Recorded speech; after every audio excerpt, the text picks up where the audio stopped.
بسم اللہ الرحمن الرحیم۔ اللہ تبارک و تعالیٰ کے نام سے شروع جو بڑا مہربان اور نہایت رحم کرنے والا ہے۔ معزز دوستو، آج کی اس ویڈیو کے اندر ہم آپ کو بیان کریں گے کہ جب میت کے ورثاء اس کو قبر کے اندر دفنا کر چلے جاتے ہیں تو قبر کے ابتدائی 24 گھنٹوں کے اندر میت کے ساتھ کیا ہوتا ہے، اور جب میت کے ورثاء میت کو دفنا کر واپس جاتے ہیں تو ایک فرشتہ مٹی کی ایک مٹھی بھر کر ان پر پھینکتا ہے تو ان سے کیا کہتا ہے، اور قبر کی پہلی رات کیسی ہوتی ہے۔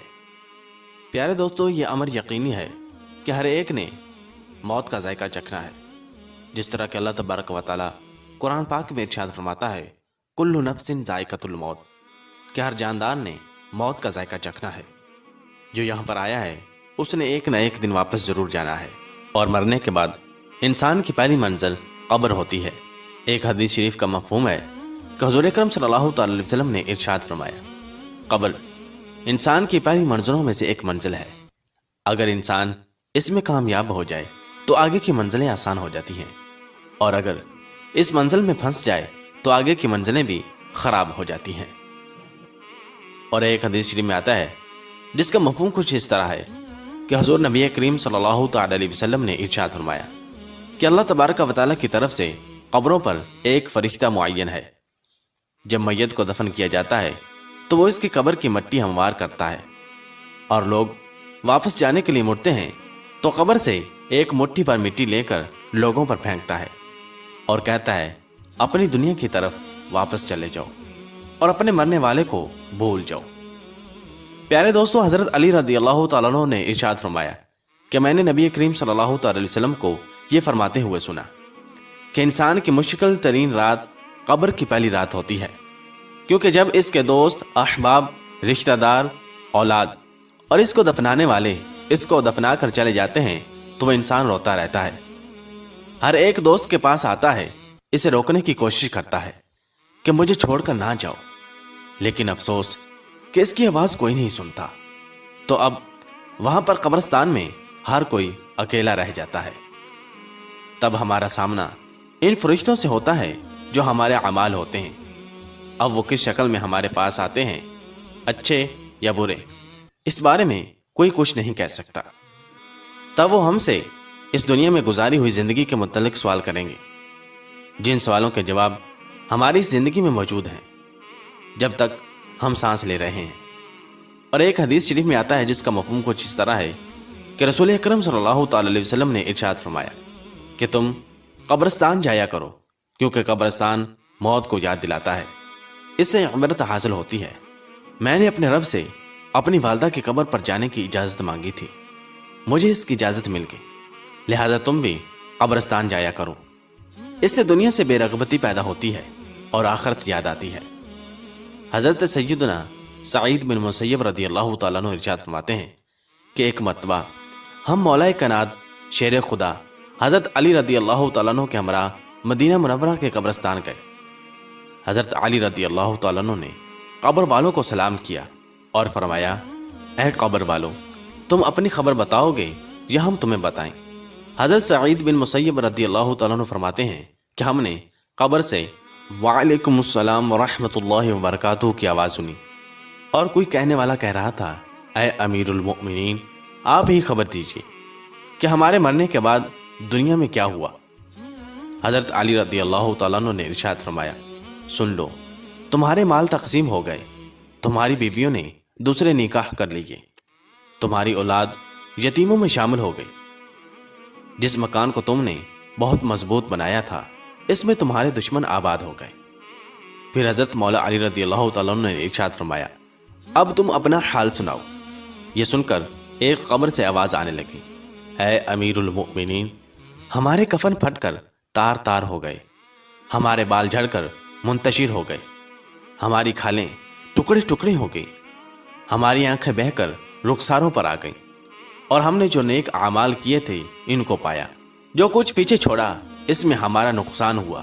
معزز دوستو، روایت میں آتا ہے کہ جب مردے کو قبر میں رکھا جاتا ہے تو اس کی نماز اس کی دائیں طرف آ کر کھڑی ہو جاتی ہے، روزہ بائیں طرف کھڑا ہو جاتا ہے، قرآن مجید کی تلاوت اور اللہ تبارک و تعالیٰ کا ذکر سر کی طرف آ کر کھڑا ہو جاتا ہے، اور جماعت کے ساتھ نماز پڑھنے کو جو قدم چلے تھے وہ پاؤں کی طرف کھڑے ہو جاتے ہیں۔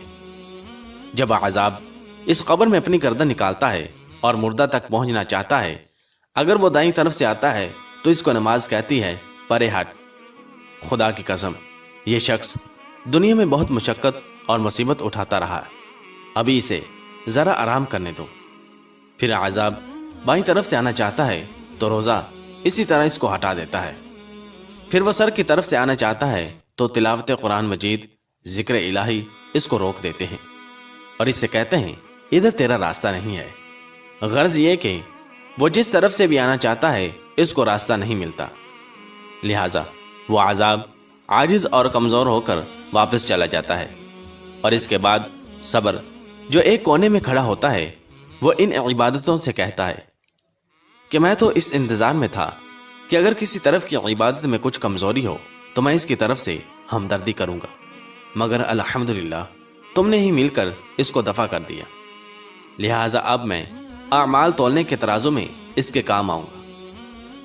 پیارے دوستو، جب میت کو قبر میں دفنا کر اس کے ورثاء چلے جاتے ہیں تو قبر میں دو فرشتے جن کو منکر اور نکیر کہا جاتا ہے میت کے پاس آتے ہیں، جن کی آنکھیں بجلی کی طرح چمکتی ہیں اور آواز بادل کی گرج کی طرح ہوتی ہے۔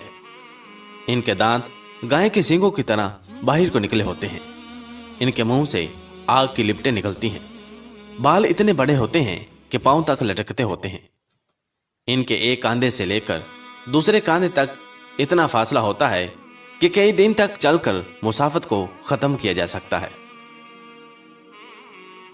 مہربانی اور نرمی ان کے پاس نہیں ہوتی، لیکن سختی کا معاملہ یہ مومنوں کے ساتھ نہیں کرتے، بلکہ پھر بھی ایسی ڈراؤنی شکل و صورت کی ہیبت ہی کیا کم ہے۔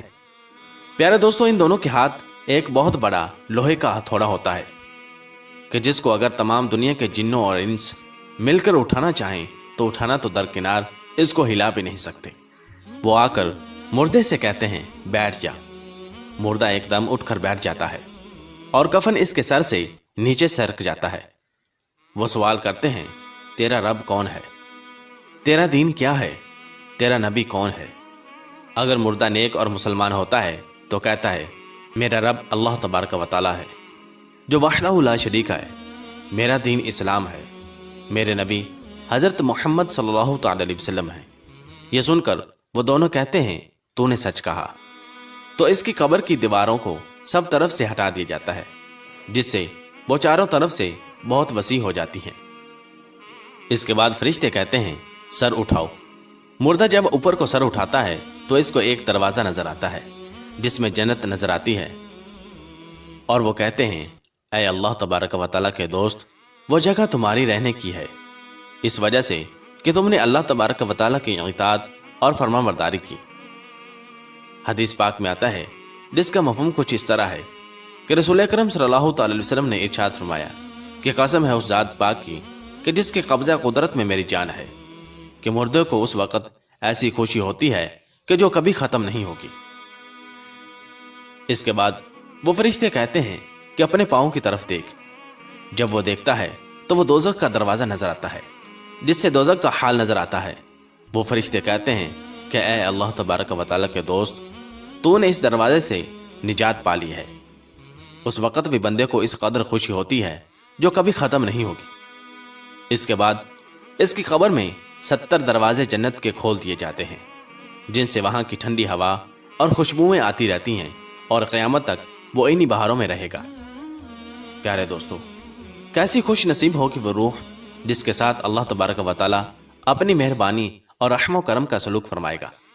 ناظرین گرامی، دوسری طرف جب نافرمان، فاسق و فاجر، بدکار اور کافر شخص کو قبر میں رکھا جاتا ہے تو قبر اس پر تنگ ہو جاتی ہے کہ اس کی پسلیاں دوسری طرف کی پسلیوں میں گھس جاتی ہیں۔ اس پر کالے سانپ مسلط کر دیے جاتے ہیں جو اس کی ناک اور پاؤں سے کاٹنا شروع کرتے ہیں، یہاں تک کہ درمیان میں دونوں طرف کے سانپ آ کر مل جاتے ہیں۔ پھر اس کے پاس 2 فرشتے جن کا نام منکر اور نکیر ہوتا ہے قبر میں آتے ہیں۔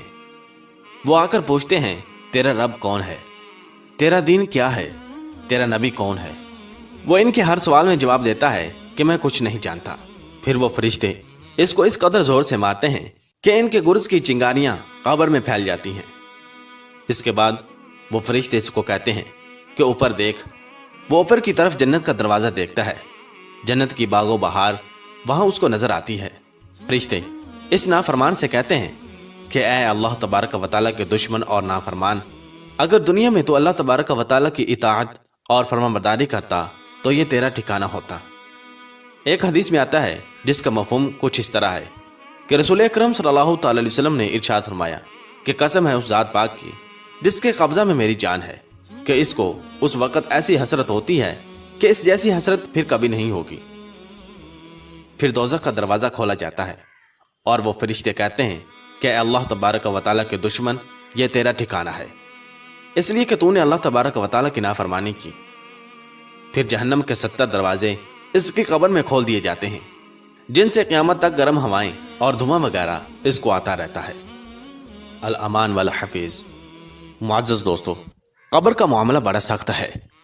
حضور اکرم صلی اللہ تعالی علیہ وسلم نے ارشاد فرمایا کہ قبر تمام فتنوں سے بڑھ کر بڑا فتنہ ہے۔ ہمیں چاہیے کہ ہم اللہ تبارک و تعالیٰ کی نافرمانی سے بچیں اور نیک اعمال کریں اور قبرستان میں جایا کریں، تاکہ ہمیں بھی اپنی موت کی یاد آئے اور موت کو یاد کر کے ہم دنیا سے بے رغبتی اور آخرت کی تیاری کریں۔